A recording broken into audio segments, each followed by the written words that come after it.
Spiritual awakening होने जा रही है, और एक तरफ काफ़ी ज़्यादा डिज़ास्टर्स होने जा रहा है। डिज़ास्टर इन द सेंस कि इसमें बहुत ज़्यादा नेचुरल कैलेमिटीज़ होने वाली हैं, जैसे फ्लड, अर्थक्वेक एक्सेट्रा। बहुत ज़्यादा अभी भी चीज़ें होती हैं, लेकिन अब ये थोड़ा सा उस लेवल पर नहीं होती अभी बहुत ज़्यादा डिज़ास्टर्स दिख रही हैं चीज़ें। और ये शुरुआत होगी, ऐसा नहीं कि अगले दिन ही तोड़फोड़ हो जाएगी, मतलब इट टेक्स टाइम।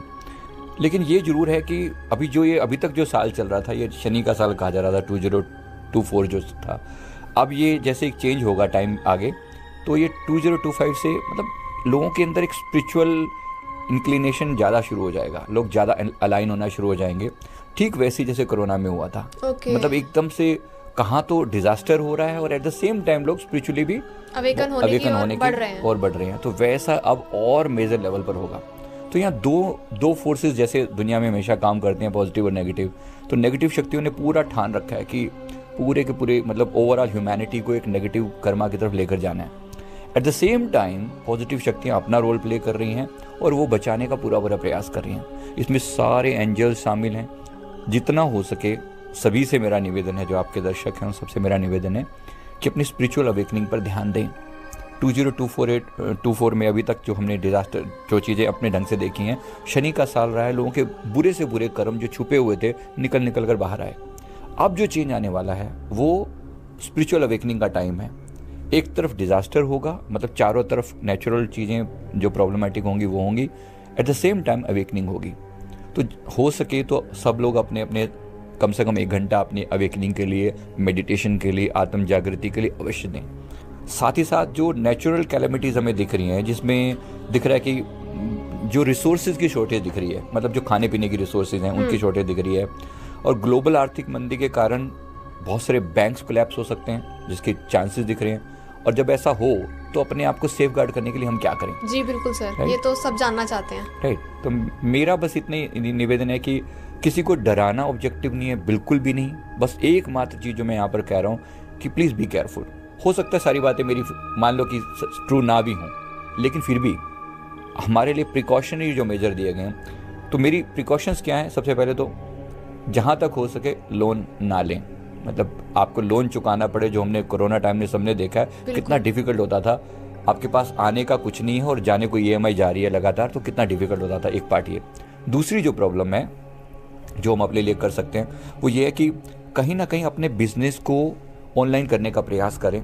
अगर आप क्लोज हो गए, मतलब जैसे कोरोना टाइम में हुआ था, इस बात के चांसेस हैं कि 2026 के मिड के बाद एक डिजीज X करके उसको साइंटिस्ट भी उसको इस तरीके से प्रेडिक्ट कर रहे हैं कि ऐसा होने के चांसेस हैं, which is similar to corona. मतलब जो कि लंग्स से जुड़ी हुई होगी और उसी टाइप से चीज़ों पे इम्पैक्ट डालेगी। तो इसके लिए अवेयरनेस फैलाने भी एक टॉपिक है कि कम से कम अपने ऊपर हम आज से काम करें, अपने लंग्स को मजबूत बनाएं, डेली प्राणायाम करें, मेडिटेशन करें। राइट, कुछ लोग मुझसे डिसएग्री कर सकते हैं कि नहीं होगा, नहीं हुआ तो आपकी मर्जी, लेकिन कम से कम आप तो ठीक हो जाओगे ना। तो सिर्फ स्वस्थ होने की मैं सलाह दे रहा हूँ कि सभी कोशिश करें, इंक्लूडिंग मी, सभी की बात कर रहा हूँ। तीसरी बात इसमें यह भी है कि जब चारों तरफ डिजास्टर होगा तो आप क्या रोल प्ले करोगे? मतलब व्हाट विल आई डू?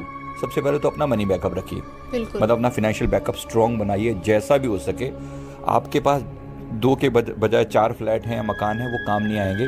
काम उस समय आएगा आपके पास कैश कितना है, आपके पास लिक्विड मनी कितनी है, फ्लो कितना है। तो वो किसी न किसी तरीके से सब लोग अपने लिए प्रयास करें कि आपके पास एक फ्लो बना रहना चाहिए। वो हर इंसान वैसे भी करता है, बट मैं वही कह रहा हूँ कि लग्जरीज पे बहुत ज़्यादा स्पेंड ना करके अपनी मिनिमलिस्टिक नीड्स पे स्पेंड कीजिए।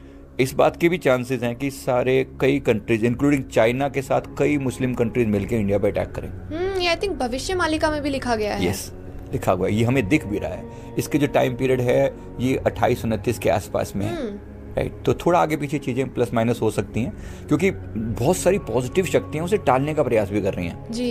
इसीलिए टाइमिंग प्लस माइनस हो सकती है, लेकिन कुछ चांसेस के बहुत ज्यादा चांसेस हैं।